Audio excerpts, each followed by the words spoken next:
From the shores of Puget Sound, this is Greener Views, a unique media resource for information, education, consultation, and fun. Greener Views is a part of the Healthy Homecast network and is brought to you exclusively by healthypainting.com and ambrosiadigitalmedia.com. Each episode will introduce and connect you with services, products, practices, organizations, and groups that focus on the health, happiness, safety, well-being, charity, and community of all. Find us on the web at www.greenerviews.net. And now, your host, Daryl Whalen. Welcome to episode 24 of Greener Views. I am Daryl Whalen, along with audio engineer Randy Parcel and videographer Michael Schwartz. On our last episode, which was number 23, our guest was Kevin Moen from useyourroof.com. Joining us this time around is Stephen Sieden, who will be talking to us about his new book, A Fuller View, Nature's Generalized Principles, How and Why Fuller Sought to Learn and Understand All of Them, and how we can each benefit from his wisdom, and the 7 steps to global citizenship. And he will also be helping us to answer such questions as, how can one person make a difference with his or her or his life, such as Bucky did? Why war and competition are obsolete, and the new paradigm in which there is enough of everything to support all life on Earth, amongst other things. And we are talking about Buckminster Fuller. I mentioned a fuller view, but that was not quite enough for people to catch on right away. Greener Views is a part of the Healthy Homecast network and is brought to you exclusively by healthypainting.com and ambrosiadigitalmedia.com. So let's get rolling. Welcome to the show, Stephen Sieden, and thank you for joining us this evening. Please tell us who is Stephen Sieden and why are you here today? Who am I? Yeah, that's a good question. If I could answer that, that would be good. In terms of why I'm here is because of the new book, A Fuller View, Buckminster Fuller's vision of hope and abundance for all. And it's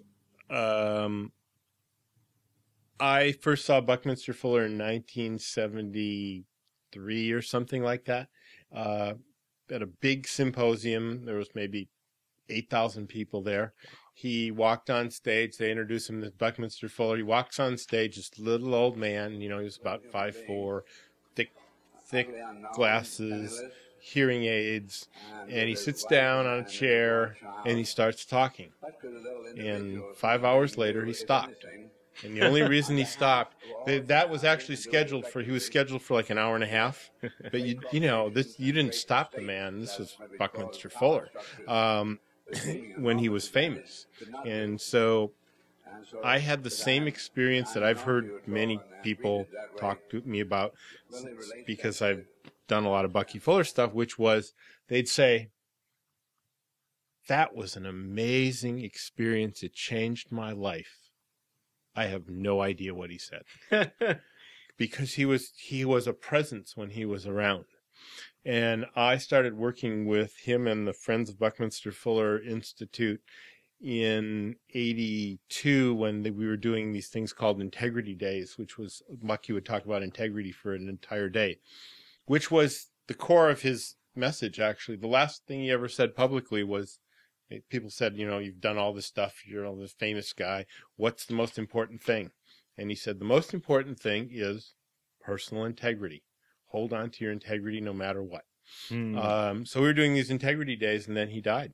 And then I started doing other events with the audio and video that he had created, because there was lots and lots of it. And that led to writing, which led to this book, Buckminster Fuller's Universe, 500 pages.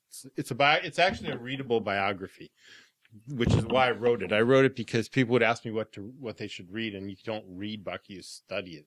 It's not easy to do. So I'm here doing this now in the second book, is basically because his vision has faded from the public spotlight as it was when he was alive. And when he died, actually, somebody told me, a man told, I don't remember who it was, somebody who knew things said, you know, when somebody like that dies, 25 to 30 years later, his wisdom comes back into the public spotlight, which is now. So I'm here to share as much as possible about what I learned from him and what he learned in his 56-year experiment, because it's very much needed right now. I would very much agree with that. Can you think there's so much we can get into, and there's obviously 500 pages. I wasn't aware of that part of it. 500 and 270. Can you think of one thing that most people probably don't know about Buckminster Fuller? Most people don't know a lot about him. Okay. Most people don't know them. One important thing is that he lived 56 years of his life as a personal experiment. And he was going to kill himself, and he was going to commit suicide in 1927. It was like the It's a Wonderful Life thing. He had a life insurance policy. He had lost all his money and his family's money because he decided that he was, rather than make money, he wanted to make sense, and he wanted to build good houses, and he lost all their money. He had what he was building was incredibly good, but it didn't fit into what people knew. So he lost all his money, and he was going to commit suicide, and he had an epiphany. He found himself walking 2 feet above the ground in a sphere of white light. And a voice said, "You don't have the right to do that." And then he had to figure out what to do. And what he wound up doing is creating what wound up being a 56-year experiment to determine and document what one individual could do to make a difference that could not be achieved by any corporation or organization, no matter how large or powerful. And when he died in 1983, and the key is the document, because he saved everything. So when he died in 1983, he had 40-some patents. He'd written all these books. He was doing 150 lectures a year, even when he was, 87 years old. He's doing a lot of stuff. So one person can make a difference, and his life proves it. So what about, I'm going to be going back and forth with Bucky and yourself during this thing. So okay. There's no linear kind of thing. This isn't meant to be completely a introduction to him and a biography about him like your first book is. It's about you as well as the writer of all this stuff. Right. So can you tell us one thing that most people probably don't know about you? One thing that most people don't know much about me. Okay. I am not a known person. What about even people in your family and your personal life? That's one thing that people don't know about me. At one time, I thought I should keep a chronophile like he did and save everything, and it got to be clutter. Pretty overwhelming. Yeah, huh? it's like he tried to save everything and keep a record of everything you do. It's pretty, and he was doing it when it was all paper. Yeah. And so I tried it. It didn't work so well. It's very tough, isn't it? Yeah. Thanks for that. I've actually tried to do stuff like that myself too. Trying to keep consistent with it is like pretty tough too. Right. Eventually he had a staff doing it, but that wasn't for many years. How did you get started with this whole thing? Do you have any, so these are the two books. You wrote this first book, when was that? It was first published in 1988. 1988. So had you It's still in print. Still in print. Awesome. Had you done any writing previous to that in a book form, or was it? No. What's your background in writing? Well, I actually have a degree in journalism, but it was more in graphics. And I didn't really realize that I didn't start writing until computers came, before typewriters. I was not a very big typewriter writing person because it was too cumbersome. And once computers, I remember our first computer, and I was like, wow, I can just change things, instantly. Yeah. And it was like, that changed everything. In fact, the first book was written on a computer, but it was so long ago that they would not accept an electronic manuscript. It had to be printed out and sent to them, and then they retypeset it. So, yeah, that's when and now, I write a lot. But if it wasn't for computers, thank you, Steve Jobs, I've never had anything except an Apple computer, by the way. If it wasn't for computers, I wouldn't be doing this. Great. So what is it that, this might be kind of a question that what is it that motivates this and the reason for this? I mean, I have a feeling that there's a lot of different things. It's really simple. I mean, we're a species on the verge of extinction, in case anybody, and it actually could happen tomorrow or next month, and it doesn't have to happen. Bucky was living as a global citizen in the 30s and 40s and 50s when that wasn't even a concept that anybody thought about. And so here's a guy, and what he was doing was he called himself a comprehensive, anticipatory design scientist. Comprehensive, interested in everything. Anticipatory, looking to the future, design scientist. And so what he was looking is designs that would solve problems that he saw would show up 50 to 100 years in the future. Because he knew that we humans are not that smart, that we don't think ahead, we don't have any future vision pretty much. And he saw that the way things work for humans right now, it's still true, is there's this thing called emergence by emergency. So the emergency shows up, whatever it is, and we look around and go, what's the first solution? Whatever solution that we can find, that's what we do. And so he was creating these solutions, the geodesic dome being the most famous of them, for problems that he saw would come, in the future. So, what was your question? Why did I? That was great. So here's a global citizen. What motivated all of this? Here's a global citizen, and here's a guy who really was looking, how can you and I, the little average citizen, make a difference? We don't have, without any resources or anything, like you've done with the podcasts here. You can do that. And he showed that people can make a difference and do make a difference. In fact, the only thing that makes a difference is individual human beings. And the fact that the global citizenship proves that we're all interconnected.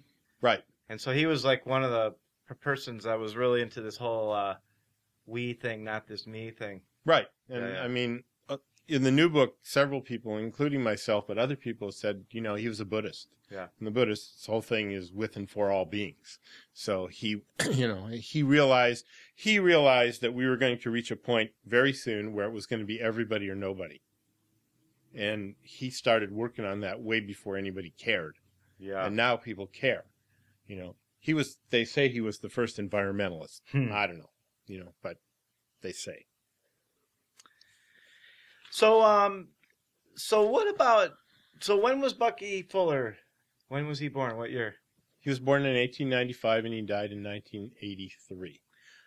So when was what was his very first time or the very first thing that he got any type of recognition for? When he was 5 years old.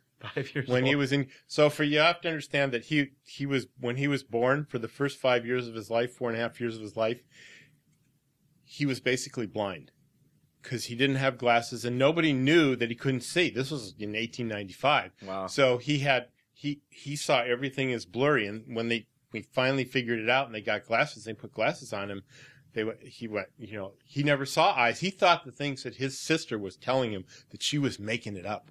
And so when he was in kindergarten, because he couldn't see really well, they gave all the kids toothpicks and dried peas to make structures. And he, all the kids made little square things, houses and whatnot. And he, because he couldn't see very well, did it by feel. And he wanted to feel things that were solid. And when you build things like that, you triangulate everything because that's the way nature goes. And that's the way. And so he built this thing out of triangles.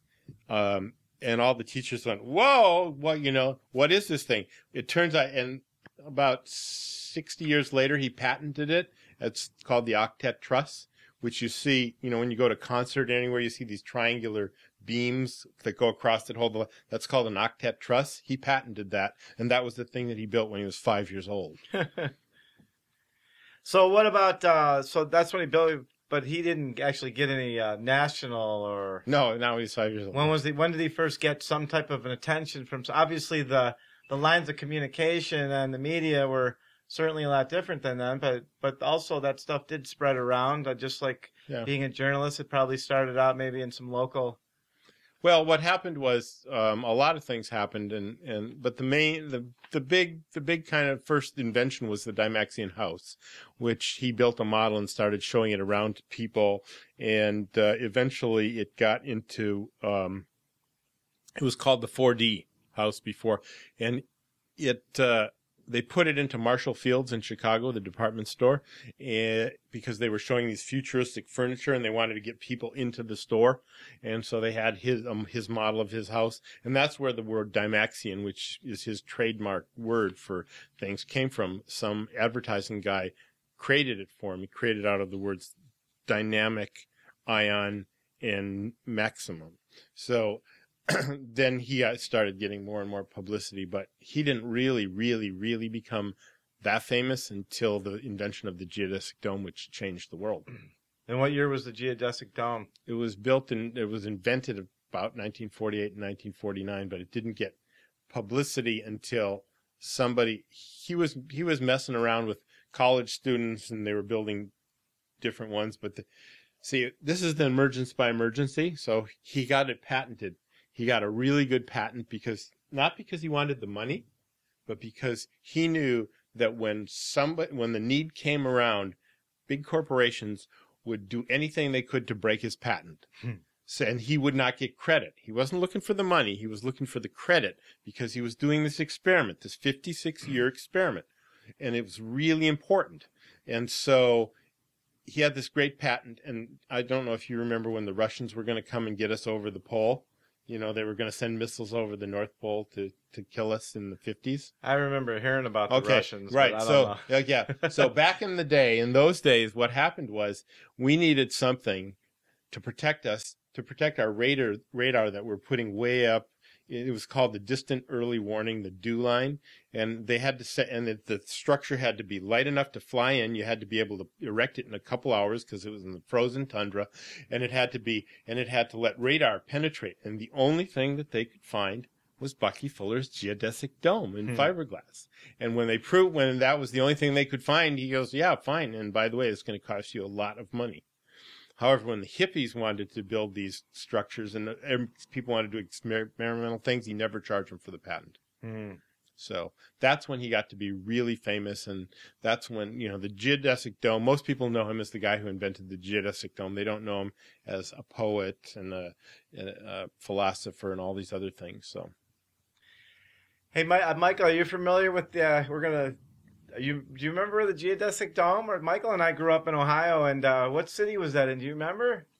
Yeah. I went, they had a little boys camp. I mean, this was back late 60s, early 70s that we went in Ohio, and there was a geodesic dome over there out in the woods somewhere. Oh, okay. There's a lot of them. They tend to be built out far because if you build them in the city, they don't, all the people that license all this stuff and they don't know what to do with them because it doesn't fit into this cube structure. I'm not even sure what they did with it, but it is the most, it's the structure. It's the only structure known to humans that the larger you build them, the stronger they get. The ultimate is to cover a city with a dome, and they're looking at doing that in Houston, covering the entire city of Houston. You wouldn't be able to see it. It's very cold. It would always be 72 degrees. It would never rain. It would always be sunny, and you would never see the dome because it'd be too far away. Yeah, I'm not sure if I like that idea or not. But you wouldn't have to think of all the heating and cooling bills because you wouldn't pay to heat or cool everything would always be 72 degrees. Yeah, that sounds interesting. So you were saying about that's the thing that he's most famous for. Let's get into a little bit of the other things. How many things that's obviously we've spoken before, so I know it's this incredibly vast amount.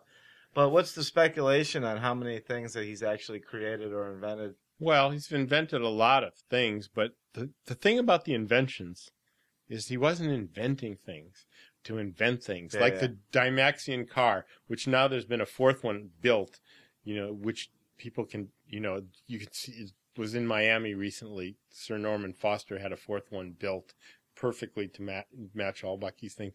But the thing about the inventions is not the inventions, but what he was really doing. He was really looking to find nature's generalized principles, the things that are universal, so that we humans, he and we humans all, can live in harmony with nature by following nature's principles.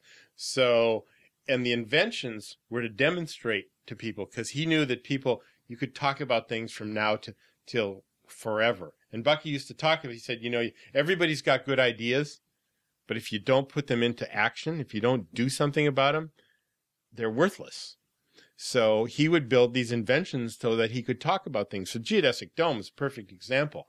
I mean, it's the structure that is the vision of how we need to be, because there's no point on a geodesic dome that's any more important than any other.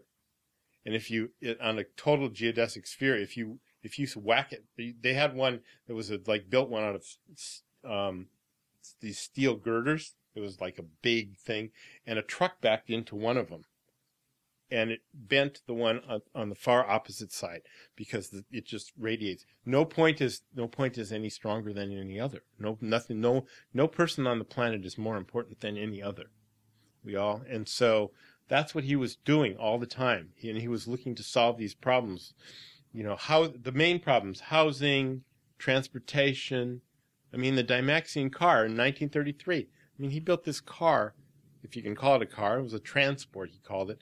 It would go 120 miles an hour. It got 30-some miles to the gallon on a standard Ford engine. It seated 12 people comfortably, and it would park in a space that was 3 inches longer than the car itself, because it had front-wheel drive and then a rear wheel that would turn in. So it was, this is the kind of stuff that he was doing, but he wasn't doing it to build cars. He was doing it to show these principles. And creating this symbiotic relationship between all things that are inhabiting the planet. Right. And that's what you have. Being in accordance with each other and being in harmony and existing Right. together. Is there a better word for it than inventions that might work? Artifacts. He called everything artifacts. Artifact is anything. This is an artifact too. Yeah. You create artifacts so that people have something to work with. So is there a speculation? It would be hard to imagine there would be something exact, because I know that this guy's pretty amazing. Is there a speculation on how many quote-unquote artifacts he's been responsible for? Well, it depends if you count books and whatever, But in terms, there have been books of his inventions, and the actual physical inventions, probably 20, 25, 30, something like that. Cool. I know, didn't you say that he kept up? This is the stuff that we were getting into the last time we spoke about, how he kept everything that he created He kept everything. He saved everything. That was the documentation. The archive. Is there like a Bucky Fuller museum? Or? No, but all the archive finally got to Stanford, and they're still They're still working on putting, categorizing everything, and maybe Paul Allen could get involved. He spent all that money getting Jimi Hendrix's guitar and his shorts and stuff like that. So let's talk a little bit. Oh yeah, how many books is he personally responsible for writing? About 30 or 40. I'm not quite sure the number. A lot. Is there anything in particular that you want to say about any of those, or perhaps which one's your favorite? This is the book to read, Critical Path. Critical Path. It was one of the last books that he wrote, and it's the best book that he wrote in terms of his vision, the whole global vision. And looks like you were trying to meet him on thickness there, weren't you? Well, and it's pretty cool. So, can you give us a brief description about Critical Path? Well, Critical Path is the path that you need to go to achieve something, and this is the critical path for humanity. Wow. And he talks about his entire life and how he got here and how we got here. It's kind of the way I had a job that I spent a year at, and I got totally burned out. I mean, totally burned. It was like a 24/7 kind of job thing. And I spent 3 or 4 months sitting on the beach in Laguna Beach, California, because this book had just come out, studying this book. I mean, you don't read it, you study it. And it was like absorbing it. And then I moved on to then I found out that he was living in Southern California, and I could actually go work with the Institute. Cool. Yeah. Would that be the one, or is there one particular book that maybe not everybody knows as well, but that's really, really inspiring to you? To me? Yeah.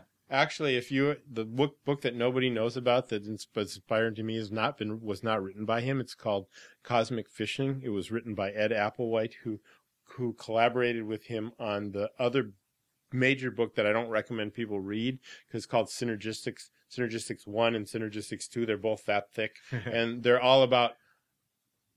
So all the math that you and I were taught in school is all wrong. It's all a lie. Because I was terrible at it. Yeah, because it's all based on right angles and squares, that none of which have any integrity because they don't hold their shape.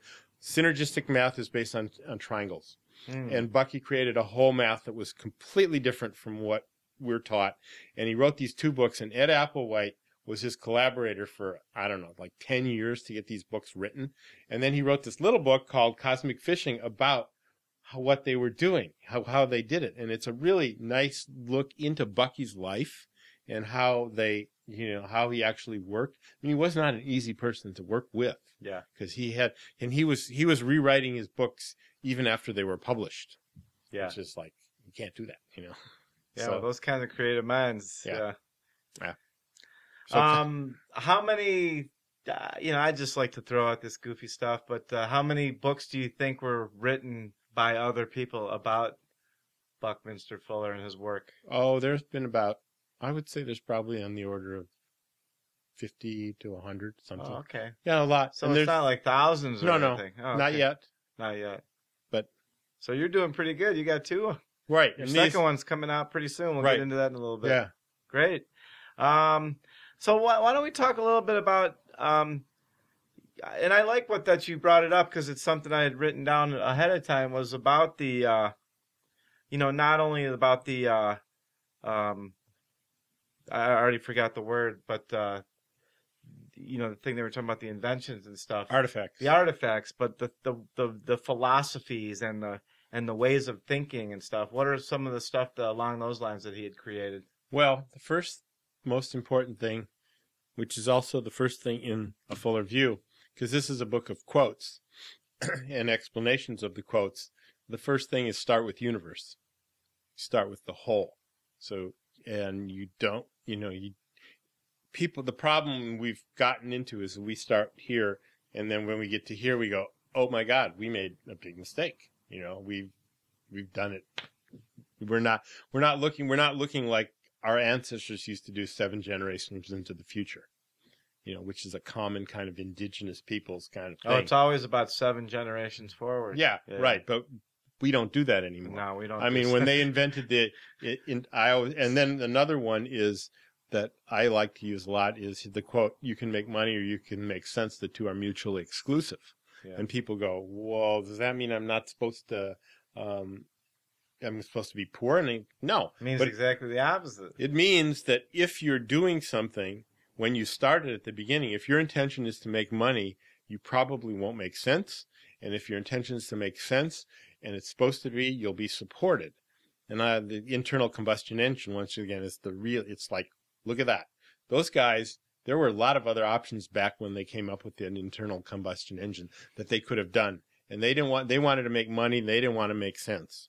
And now this thing could be the thing that kills us all. Yeah, well, and the thing is, our perspective of what wealth and prosperity is just completely pretty whack as far as I'm concerned, especially in a really hardcore capitalist society, because there isn't a lot of sense to it, the madness of it all. For me personally, that's my view. Yeah, and the 1%, 99% is like finally showing up. Yeah. And, Bucky was a proponent of it's everybody or nobody. And he used to say that all the time.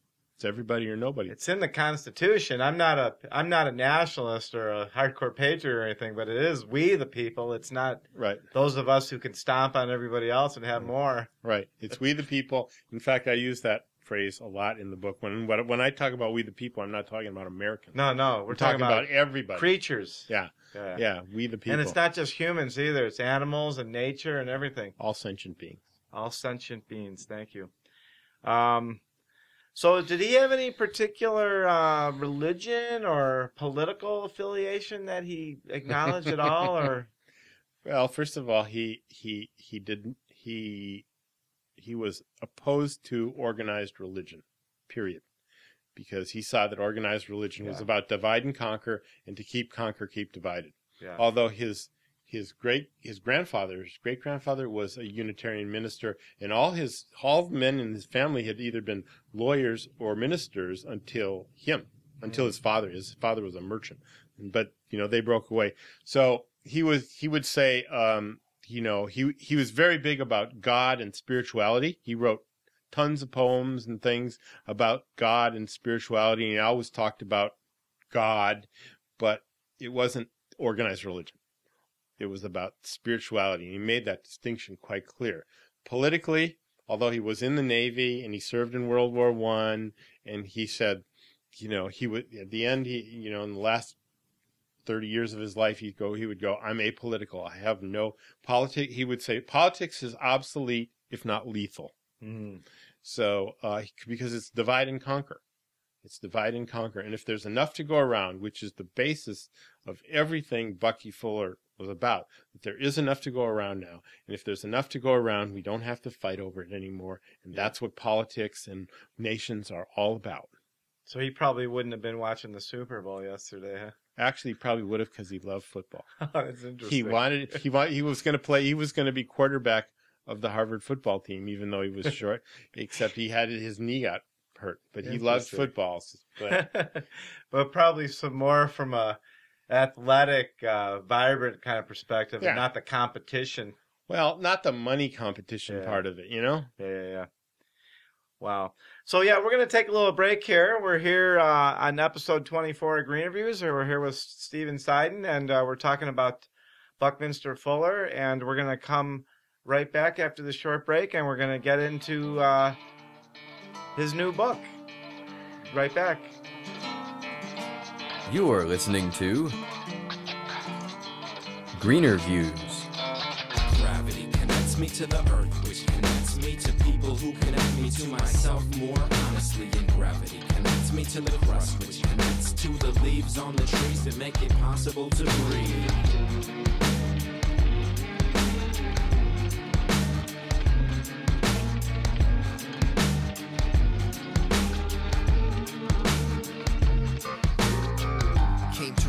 On the minefield, blessed with naive mind shield, like a helmet.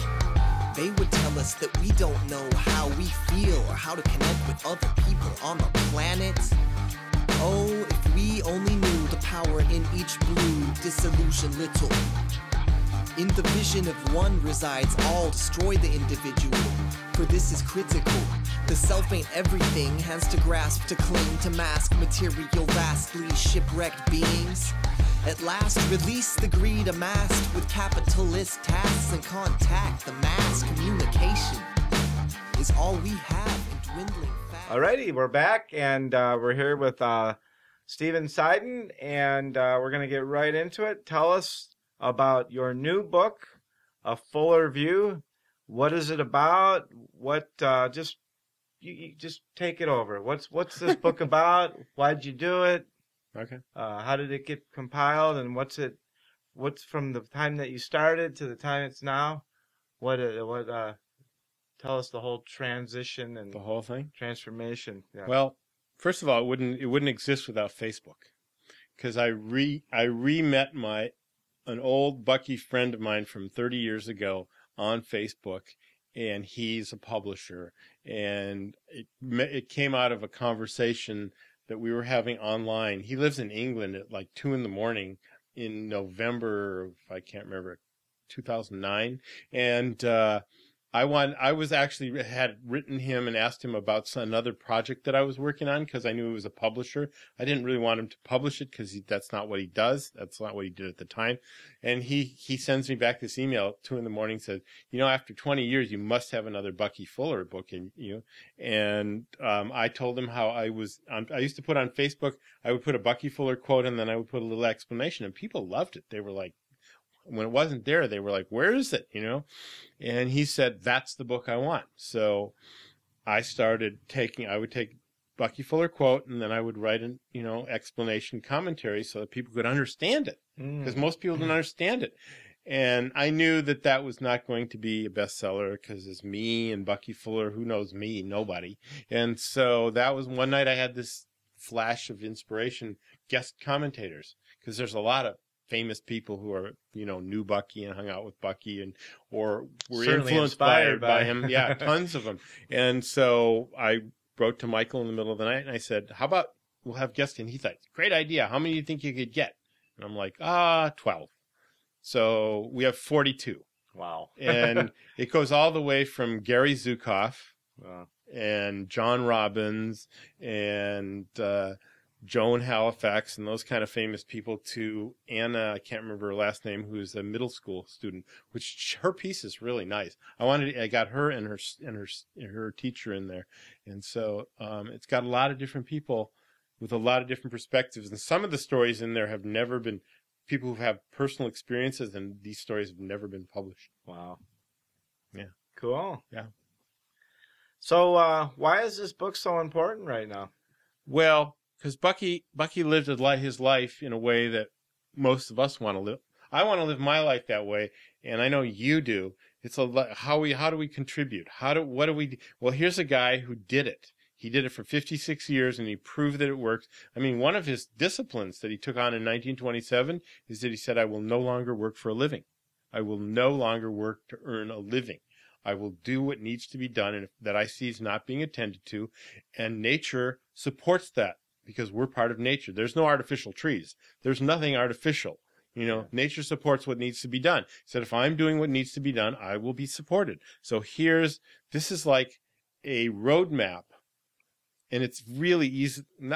I don't say this lightly because now other people have said it to me. It's really easily accessible and well organized, I've been told. So that you can, because it's a quote and then, an explanation. So I've actually started reading it myself, like reading it and it's really nice to read at night because you can just open it anywhere before you go to bed and read a few pages and that's all it is. So, yeah. It's like a daily reflection type of a thing. Could be, cool. Yeah. Yeah, is there anything that you would encourage people to look for in this book or to think about while they're checking it out and going through it?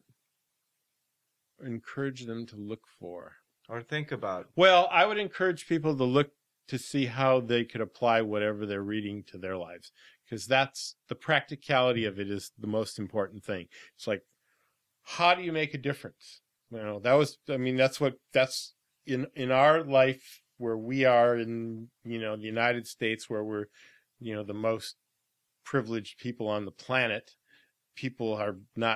Most people are not trying to, find food and shelter and so then the question always becomes, well, what do I do with my life? Like on my deathbed, that whole on my deathbed, did I work not long enough? Whatever.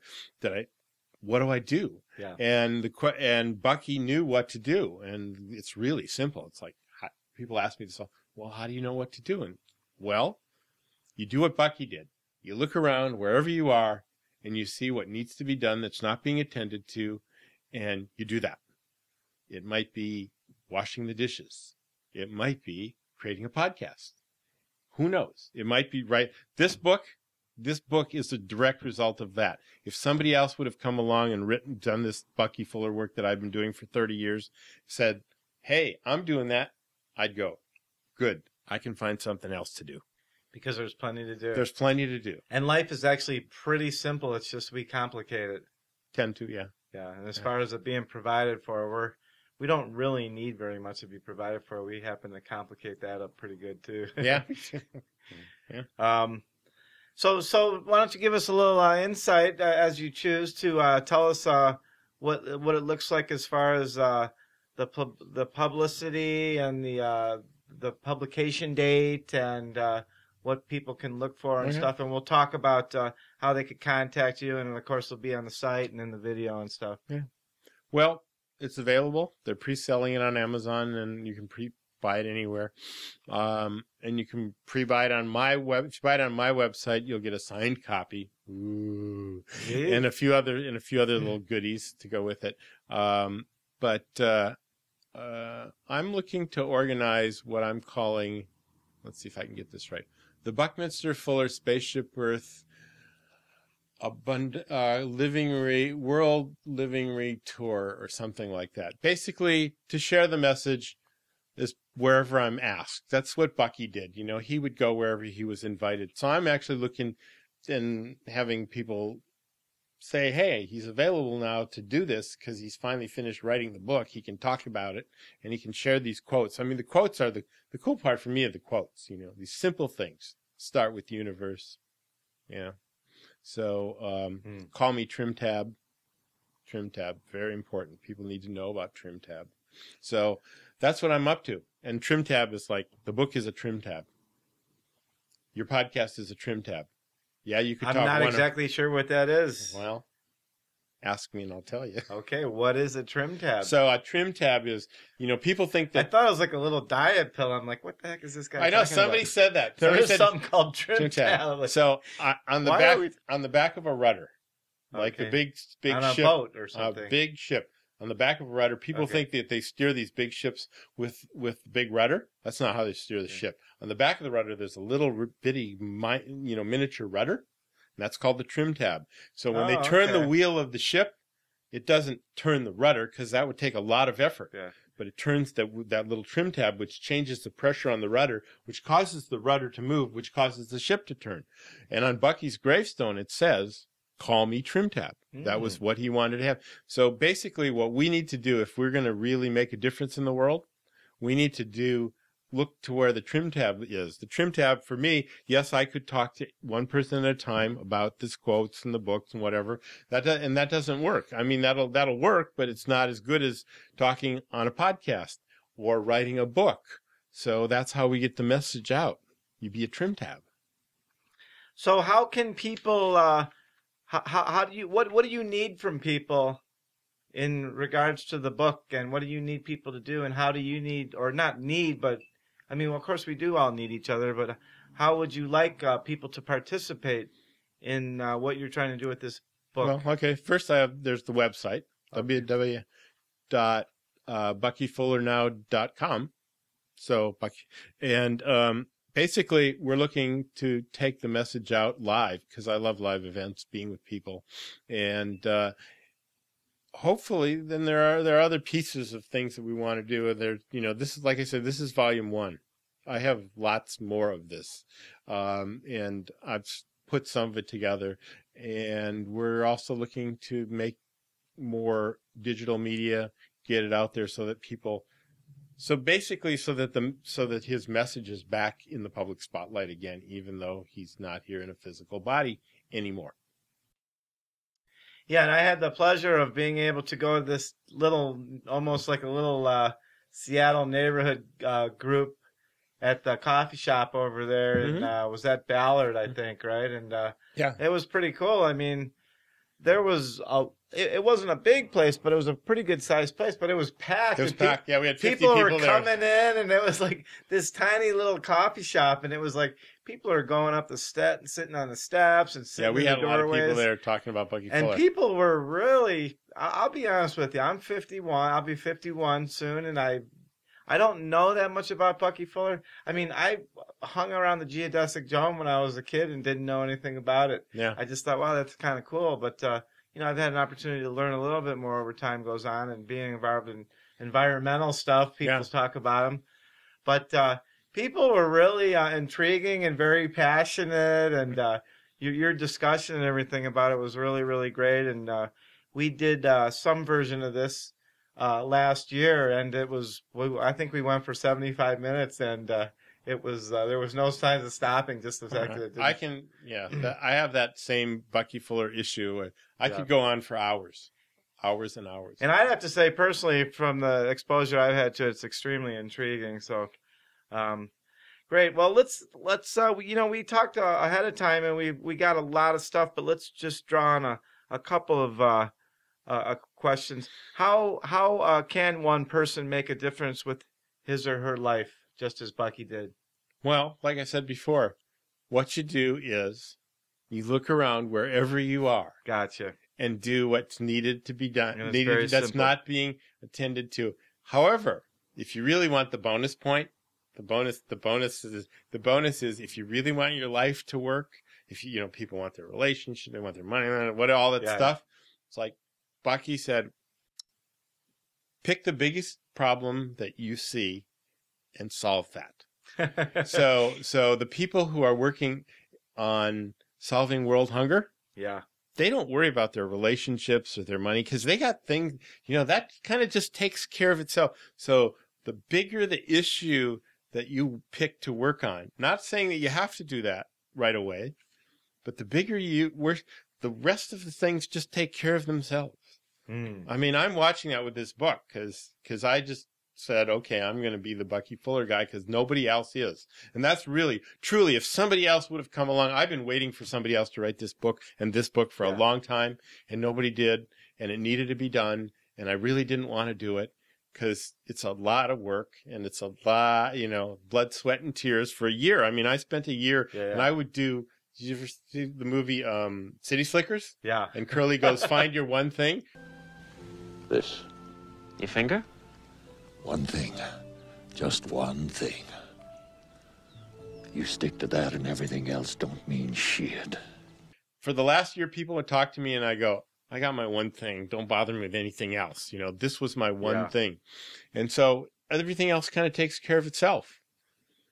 And, And if it hadn't been for that, there would have been another thing in your life that would have been your thing because there's always a thing. There's always a thing. Right. And the other piece of it is, you know, if somebody comes along and says, I want to be the Bucky Fuller person, then I get to go do something else. Yeah. And I'll find something else that's fun too. Yeah. I got to, you know. I totally agree and I totally get that. So what about the one, why is war and competition? Why war and competition are obsolete in the new paradigm in which there is enough of everything to support all life on Earth? Got it. So that's the other piece of the Bucky Fuller philosophy that's important. Yeah. In the 30s, he was doing. He worked for Fortune magazine and Phelps Dodge. He worked with, not for. He was not an employee, but he started doing this thing where he was inventorying all the resources on the planet, which sounds like, you know, no big deal. But you got to understand, this was before there were computers or calculators or anything like that. He was inventorying all the zinc and all the copper. And he saw what happens is every time it comes back around, it does a thing called recycling, which nobody had ever heard of back in those days. We added something to it. And the something that we added was knowledge. And then when we add knowledge to the material, we can do more with less. It's a big, huge concept. More with less, more with less, more with less. And so, I mean, it's this, when you take out, you know, your cell phone, your smartphone, there's no new material in there. They didn't bring some material from space out to create that cell phone, but it's the same material they were using 100 years ago, but they couldn't do that. Yeah. Because we keep adding knowledge to things and we keep doing more with less. And Bucky saw that we were doing so much more with so much less that we would reach a point where there would be enough to go around. That's what he saw. And then he calculated the date. And he said it was 1976. We now know that in 1976, there was enough food to feed everybody on the planet. That's when it happened. Because we were growing so much food, there's enough, and there still is today. We all know that there's enough food to feed everybody on the planet. And 50,000 people died of starvation today, and will die of starvation tomorrow, and will die of starvation the next day. But there's enough food to go around. Well, there's enough of everything. Bucky proved it. So that's when there's enough to go around, war becomes obsolete. Because see, if we have one loaf of bread and it's me or you, we probably won't fight because we're kind of nice guys and we'll share and whatever. But if it's my kid or your kid, we're going to fight. It's generally an ego and stuff like that driven. Yeah. And there's enough, but before there was enough to go around, war, and it was okay. It was, you know, valid to fight for the thing because there wasn't enough. Yeah. Now there's enough. That's a paradigm shift that most people don't know about. And it's something people don't know about. Most people don't know that in 1976 we underwent a major paradigm shift. The world changed, and we don't have to fight for everything. There's enough to go around. War is obsolete. War becomes obsolete. Who are we going to pick? Who are we fighting? And it's now been proven. All we need to do is take 40% of our military budget and switch it from weaponry to livingry. And everybody eats. Everybody has housing. Everybody has as much education as they want. Everybody has everything that they want or need. And it only takes 40%, not even all of it, but we might as well just do it all. And it's not like people who are in the military don't have something to do. They just go to feeding people and clothing people. And, we shift and we stop trying to kill each other. That sounds like a wonderful idea. I love it. So we know about www.buckyfullernow.com, correct? Mm-hmm, right. Are there any other web links or email addresses or phone numbers or ways of contact that you'd like to throw out there? I'll give you my personal email if you want. Oh. And you can go through the website and find me. It's probably easier than giving you my personal email. So we'll just stick with buckyfullernow.com. Yeah. Great. Are there any upcoming events or special offers or information that you want to share with us that's, maybe at least a few weeks out? Well, we have, if you're in Seattle on April 5th at East West Books at 7 o'clock, we're going to do a book launch signing thing. I've been working with East West Books for a long time. And April 1 is the official release date. April 1 is official release. Hopefully on April 1st, I will be in San Francisco, because if you're in San Francisco, they're opening on March 31st, there's a new Bucky Fuller exhibition at the San Francisco Museum of Modern Art. If you're in Seattle, April something, like the first week in April, they're going to have a geosphere dome that they're going to put up at the Science Center. It's going to be up for 6 weeks. Wow. So there's things happening. Great. Well, there's so much to talk about, and we didn't get to all of it, but we got a lot of great stuff, and we really appreciate the opportunity to do this again. We were sharing before the podcast that when we did this last year, on the other way we were doing it, your episode was by far the most popular, and cool. I think that it's because of the subject matter and stuff, but I certainly think it's because you have a tremendous amount of people that you're involved with and connected to, and you really put the word out, so we really thank you for that. So we usually end it with this. Do you have any wise advice or helpful hints or final words that you want to leave us all with? Yeah, we can all make a difference, and people have proved it, and there are more people proving we're doing things that we never imagined that we could do. We the people. It's we the people. That was what Bucky was for. And as Bucky used, the final thing that he said is the final thing that I'll say is hold on to your integrity no matter what. Personal integrity rocks. Sweet. And be the trim tab. Be the trim tab. Yes. Great. So you have been listening to what episode is this? This is episode 24 of Greener Views. We'd like to thank this episode's guest, Stephen Sieden, for joining us. Thank you for sharing a bit of your world with this podcast interview. We hope you enjoyed your time spent with us today. And that was fun with you. Best of luck with everything. Does anyone else have anything that they need to ask or put out there before we wrap this up? Randy, Michael? In the audience. No, the audience of two.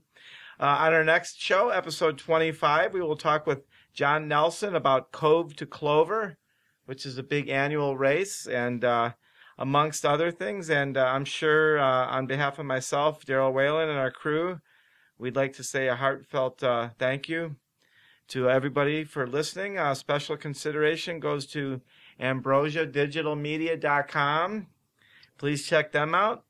Music is provided by John Henry Scully at slapjazz.com, Dan Fagens at danfagens.com, and J.D. Hobson at jdhobson.com. We'd love to hear your thoughts on ideal guests and topics for the show. You can email us at info@greenerviews.net or call 206-650-4587. Make your day extra special by checking out greenerviews.net and youtube.com/greenerviews for the video version of our episodes, where you'll also find more information over the coming weeks. And lastly, Greener Views is a part of the Healthy Homecast Network. So please go check out the other like-minded podcasts and businesses over at healthyhomecast.com. Bye-bye. Thank you for listening. Greener Views is part of the Healthy Homecast Network. Check out all their conscientious and sustainably focused podcast programs and businesses at healthyhomecast.com. Greener Views is created, developed, and produced by Daryl Whalen. Our audio engineer is Randy Parcel. Our video engineer is Michael Schwartz of AmbrosiaDigitalMedia.com. Music for this episode was provided by SlapJazz.com, DanFagens.com, and JDHobson.com. Your feedback is important. Please feel free to contact us with any comments or questions, including suggestions for guests and program topics. You can call us at 206-650-4587 or send a direct email to info@greenerviews.net. Be sure to check back often. New episodes coming soon.